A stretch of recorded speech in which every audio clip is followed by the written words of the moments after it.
ರೈತ ಬಾಂಧವರೆಲ್ಲರಿಗೂ ನಮಸ್ಕಾರಗಳು.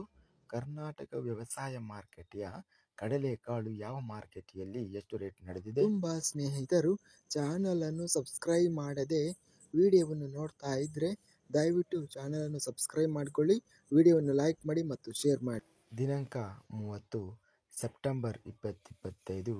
ಮೊದಲನೇದಾಗಿ ಅಲಸಂದೆ ಕಾಳು ಬೆಲೆಗಳ ವಿವರಣೆಯನ್ನು ನೋಡ್ತಾ ಇದ್ದೀವಿ. ಲಕ್ಷ್ಮೇಶ್ವರ ಮಾರುಕಟ್ಟೆಯಲ್ಲಿ ಕಡಿಮೆ ಬೆಲೆ 3,160 ರಿಂದ ಹೆಚ್ಚಿನ ಬೆಲೆ 4,119, ಮಧ್ಯಸ್ಥ ಬೆಲೆ 3,640.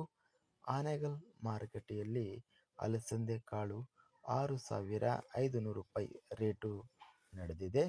ಕಡಲೆಕಾಳು ಬೆಲೆಗಳ ವಿವರಣೆ.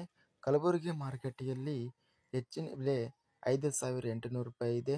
ಗದಗ ಮಾರುಕಟ್ಟೆಯಲ್ಲಿ ಕಡಲೆಕಾಳು 6,089, ಕಡಿಮೆ ಬೆಲೆ 3,669, ಮಧ್ಯಸ್ಥ ಬೆಲೆ 5,198. ಭದ್ರಾವತಿ ಮಾರುಕಟ್ಟೆಯಲ್ಲಿ 9,250, ಹೆಚ್ಚಿನ ಬೆಲೆ 9,500, ಮಧ್ಯಸ್ಥ ಬೆಲೆ 9,340.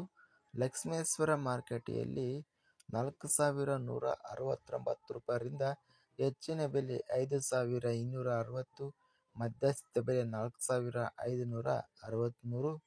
ವಿಜಯಪುರ ಮಾರುಕಟ್ಟೆಯಲ್ಲಿ ಕಡಲೆಕಾಳು 6,600 ರೂಪಾಯಿ, ಕಡಿಮೆ ಬೆಲೆ 6,004, ಮಧ್ಯಸ್ಥ ಬೆಲೆ 6,302. ಶಿವಮೊಗ್ಗ ಮಾರುಕಟ್ಟೆಯಲ್ಲಿ 6,800 ರೂಪಾಯಿ ಕಡಿಮೆ ಬೆಲೆ, ಹೆಚ್ಚಿನ ಬೆಲೆ 7,600, ಮಧ್ಯಸ್ಥ ಬೆಲೆ 7,200. ಹುಬ್ಬಳ್ಳಿ ಮಾರುಕಟ್ಟೆಯಲ್ಲಿ 2,009 ರೂಪಾಯಿರಿಂದ ಹೆಚ್ಚಿನ ಬೆಲೆ 6,026, ಮಧ್ಯಸ್ಥ ಬೆಲೆ 4,221. ಹೊಸಪೇಟೆ ಮಾರುಕಟ್ಟೆಯಲ್ಲಿ 6,950, ಕಡಿಮೆ ಬೆಲೆ, ಹೆಚ್ಚಿನ ಬೆಲೆ 7,200, ಮಧ್ಯಸ್ಥ ಬೆಲೆ 6,950. ಅತ್ಯಧಿಕವಾಗಿ ಕಡಲೆಕಾಳು 9,500 ರೂಪಾಯಿ ಭದ್ರಾವತಿ ಮಾರುಕಟ್ಟೆಯಲ್ಲಿ ಗರಿಷ್ಠವಾಗಿ ರೇಟ್ ನಡೆದಿದೆ. ಸರಾಸರಿ ರೇಟು ಕಡಲೆಕಾಳು 7,400 ರೂಪಾಯಿ ಇದೆ. ಇದಿಷ್ಟು ಕರ್ನಾಟಕ ವ್ಯವಸಾಯ ಮಾರುಕಟ್ಟೆ ಸಂಬಂಧಿಸಿದ ಕಡಲೆಕಾಳು ಹಾಗೂ ಅಲಸಂದೆ ಕಾಳು ಬೆಲೆಗಳ ವಿವರಣೆ.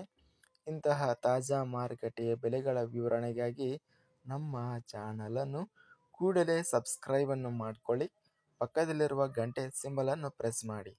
ಹೀಗೆ ಮಾಡಿದರೆ ನಾವು ಅಪ್ಲೋಡ್ ಮಾಡುವ ಪ್ರತಿ ವಿಡಿಯೋಸ್ ಕ್ಷಣದಲ್ಲಿ ನೋಟಿಫಿಕೇಷನ್ ಆಗುತ್ತವೆ. ಈ ವಿಡಿಯೋವನ್ನು ಲೈಕ್ ಮಾಡಿ. ವಿಡಿಯೋವನ್ನು ಲೈಕ್ ಮಾಡುವುದರಿಂದ ಇನ್ನೂ ಹೆಚ್ಚಿನ ರೈತ ಬಾಂಧವರೆಲ್ಲರಿಗೂ ಈ ವಿಡಿಯೋ ತಲುಪುತ್ತದೆ. ಆದ್ದರಿಂದ ವಿಡಿಯೋವನ್ನು ಲೈಕ್ ಮಾಡಿ, ಸ್ನೇಹಿತರಿಗೆ ಮತ್ತು ರೈತ ಬಾಂಧವರಿಗೆ ವಿಡಿಯೋವನ್ನು ಶೇರ್ ಮಾಡಿ. ಧನ್ಯವಾದಗಳು.